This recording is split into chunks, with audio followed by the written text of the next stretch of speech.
ओम हर हर महादेव शिव शंभो बाबा धवलेश्वराय वालालिंगाय नमो नमः। दीपं ज्योति परम ब्रह्म दीपं ज्योति जनार्दनः दीपहरतु मे पापो पूजा दीप नमस्तुते। बाबा धवलेश्वराय वालालिंगाय नमो नमः। संसार सुखी रखंतु। आज भाद्रव मास शुक्लपक्ष शुभ शुक्रवार सोमनाथ व्रतरे समस्त श्रद्धालु भक्त मानक आश्रीपद करंतु।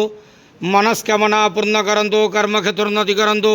ग्रहरिष्ट खंडन करंतु। जगतर मंगल करंतु। विश्वर कल्याण करंतु।